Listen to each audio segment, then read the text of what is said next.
뉴스룸을 시작하겠습니다. 대선을 31일 남겨놓고 김문수 전 고용노동부 장관이 국민의힘 대선 후보로 확정됐습니다.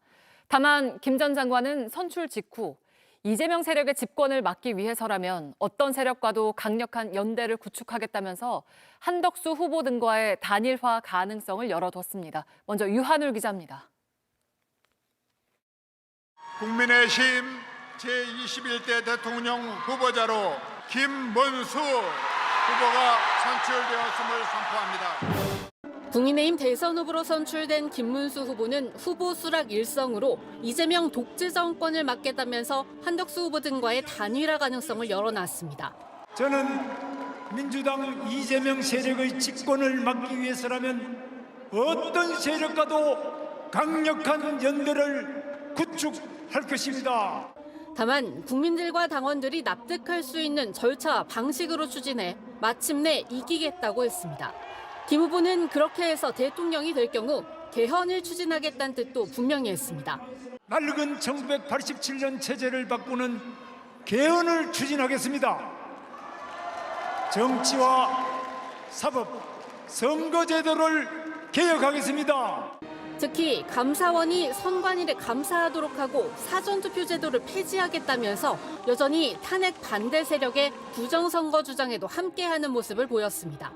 김 후보는 오늘 발표된 3차 경선 결과에서 56.53%를 기록하며 43.47%를 얻은 한동훈 후보를 꺾었습니다.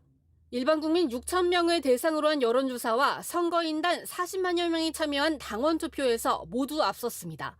김 후보는 경선 과정에서 갈라진 표심을 끌어안기 위해 한 후보를 비롯한 다른 후보들을 단상으로 불러 함께 손을 들어 올렸고 한 후보도 여기에 화답하며 당원들과 국민들의 결정에 승복한다고 밝혔습니다.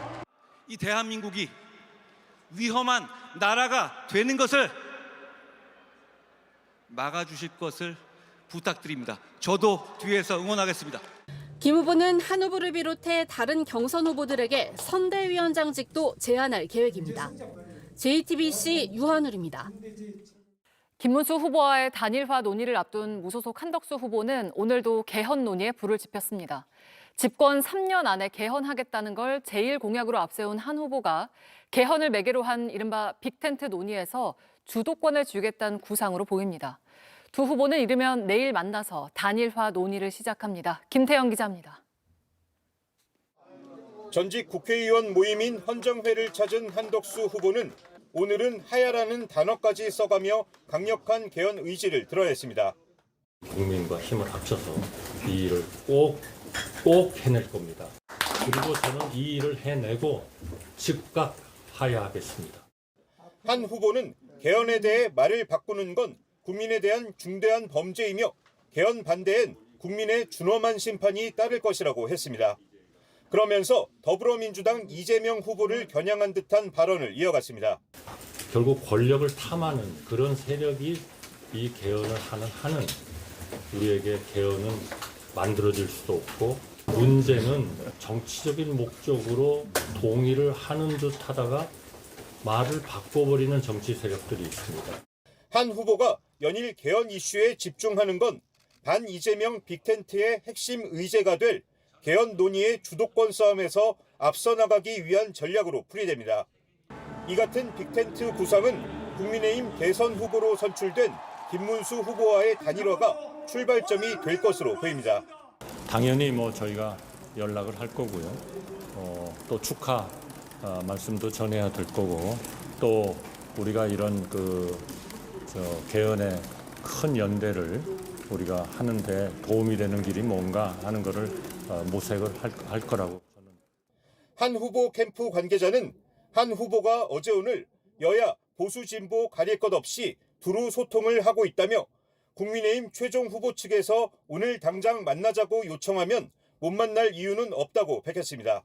한 후보와 김문수 후보는 국민의힘 최종 후보 결정 직후 통화를 한 데 이어 이르면 내일 만나 큰 틀에서 단일화 논의를 시작할 전망입니다. JTBC 김태영입니다. 이재명 민주당 대선 후보는 당세가 약한 강원도를 찾았습니다. 국민의힘 김문수 후보와 무소속 한덕수 후보 간 단일화 움직임에 대해서는 반헌법 세력의 연합이라고 했습니다. 한민정 기자입니다. 엊그제 경기와 강원 접경 지역을 찾은 이재명 후보는 오늘은 강원도 동해안 벨트를 찾았습니다.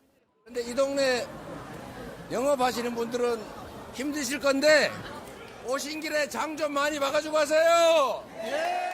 전통시장을 찾은 이 후보를 향해 상인들과 시민들은 경제를 살려달라고 했습니다.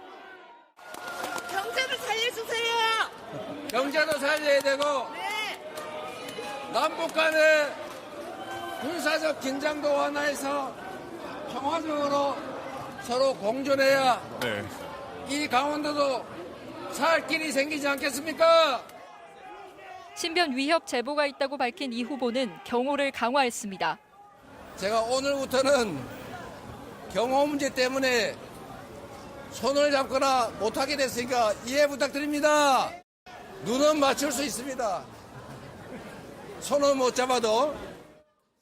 이재명 후보는 이곳 강릉 카페거리와 속초 양양의 전통시장을 찾아 시민들을 만났습니다. 보수 텃밭으로 지난 대선 윤석열 전 대통령에게 표를 몰아줬던 강원 민심 잡기에 나선 겁니다.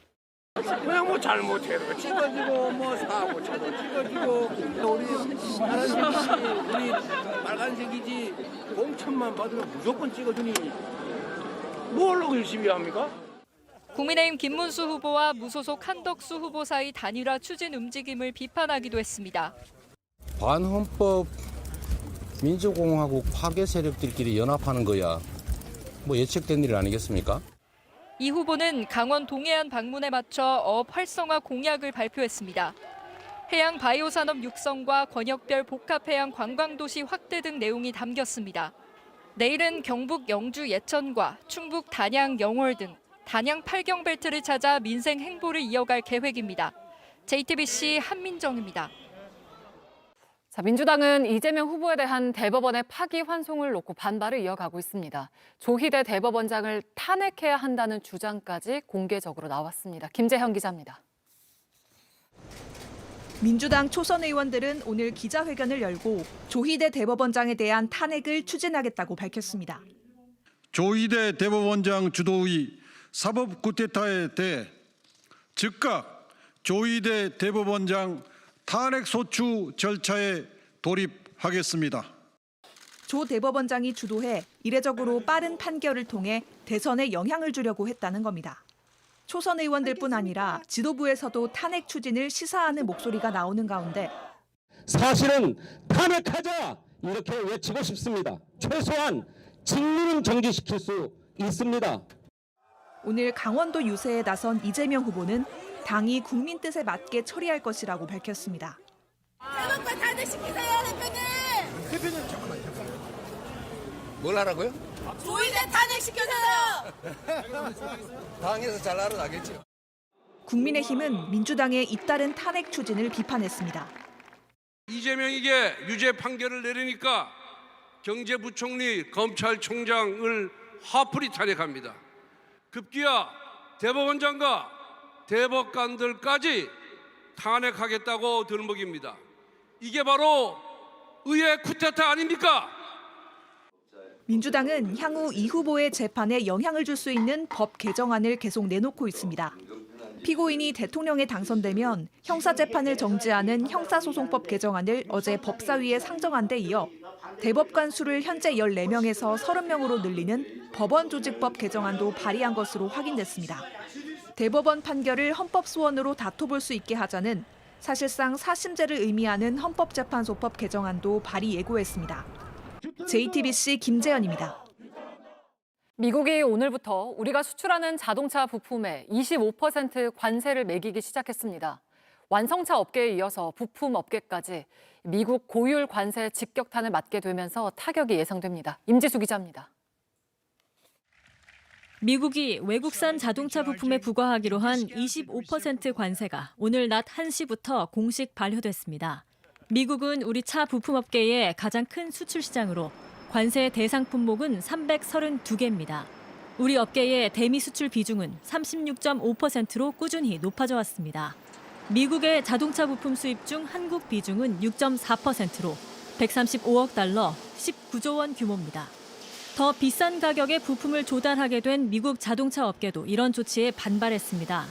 그러면서 도널드 트럼프 대통령은 지난달 29일 일부 완화 조치를 발표했습니다. 미국에서 만든 차량에 한해 올해는 차량 가격의 15%를, 내년부턴 10%에 대해 관세를 환급하기로 했습니다. 우리 업계로선 최악은 피했지만 피해는 이제 시작입니다. 국내 자동차 부품은 대부분 중견 중소기업이고요. 미국의 관세 부담도 있고 현지의 생산시설 구축을 요구하고 있어서 이중고에 처해 있다. 전문가들은 이런 상황이 길어지면 국내 고용 상황에도 영향이 있을 수 있다고 우려합니다.